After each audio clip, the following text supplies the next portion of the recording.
Всем привет, қалайсыздар, каналыма қош келдіңіздер. Каналға тіркеліп, лайк басып, комментарий қалдыруды ұмытпаңыздар. Бүгін сіздерге инстаграмда хит болып жүрген тамақтың жасалу жолын көрсететін болам. Іші осылай сочный, иісі бұрқырап өте тәтті болып шығады. Және сонымен қатар сіздерге минус плюс жақтарын айтып өтетін болам. Ең алдымен ұнымызды дайындап аламыз. Оның үстіне тұзымыз салып, жұмыртқа салып, су құйып, қамыр иледім, жұмсақ қамыр. Яғни маған бұл тесті аса қатты ұнаған жоқ, жақсы шығады. Бірақ негізі сметана, майонез, кефир қосып, жұмсақ қамыр илеген дұрыс шығар деп ойлаймын. Келесі солай жасап көремін, естеріңізде болсын. Рецепт бойынша жасағаным, және де осылай бір ас қасық сұйық май құйып болған соң бетін жауып, бір сағат, жарты сағат көлемінде иінін қандырып, тұндырып қоямыз. Сосын әр 5-10 минут сайын қайтарып илеп тұрсаңыздар, қамырларыңыз өте жақсы болады. Оған дейін мен картоп, морковь, капустамды ашып дайындап алдым. Яғни үйде қандай көкөністер бар, баклажан болсын, перец, помидор болсын, барлығын қоса беріңіздер. Чеснокты майдалап қосып, араластырып осылай қоямыз, кубиктап турап. Оған дейін осылай етімді қуырып алдым. Яғни бұның рецептісінде етті өзінің қуырады жартылай, сосын сала береді. Ал мен бұған шамалы кішкене жарты қасық томат қостым, сосын су құйып бұқтырдым қуырған соң. Шамал ғана құясыздар суды. Ана еттің сөлі шығып өте күшті болады. Кәдімгі мен 45 минут бұрын бұны өстіп сөлін шығарып бұқтырып қойдым, бетін жаптым да. Дәл видеода жасайсыздар, жаймен отта. Ол дайын болам дегенше, бөлек табаға кішкене біраз қасық май құйып, жуамыз салып, осы көкөністерімізді салып, жай отта бір 5-10 минут қана қуырып аламыз. Естеріңізде болсын, 5-10 минут қана. Яғни картоп барлығы жартылай пісу керек. Толық пісіруге болмай, толық пісірсеңіздер езіліп кетеді. Тек жартылай ғана шамалап пісіріп аламыз.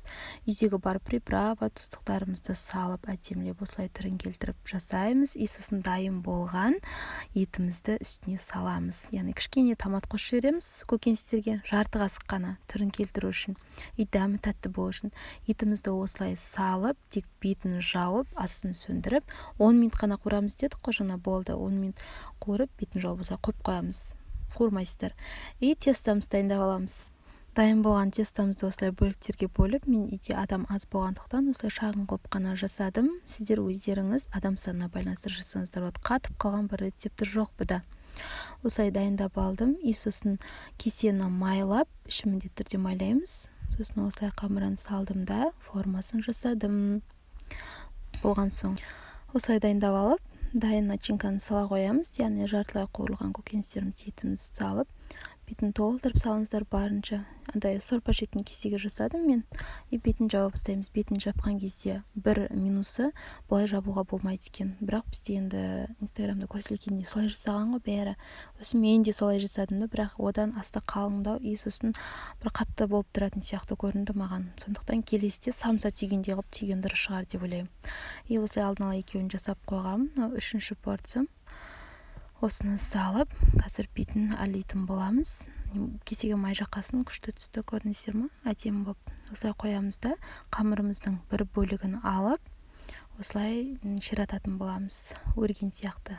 Қолыңыздың бір ұшымен ғана істеп отырасыз, тез-тез істеледі. Және осылай крышка сияқты қылып жауып, бетіне жұмыртқамызды жағып, күнжуыт сепсеңіздер вообще әдемі болады. Неге? Пешке 50-55 минут қана 1 сағатқа пісіріп аласыздар.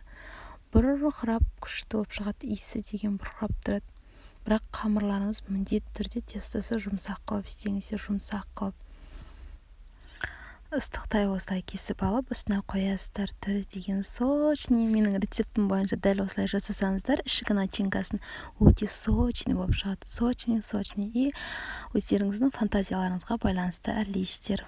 Ал ас болсын, каналға тіркеліп, лайк басып, комментарий қалдыруды ұмытпаңыздар. Сіздердің әрбір лайк комментарийларыңыз мені шын көңілден шабыттандырады.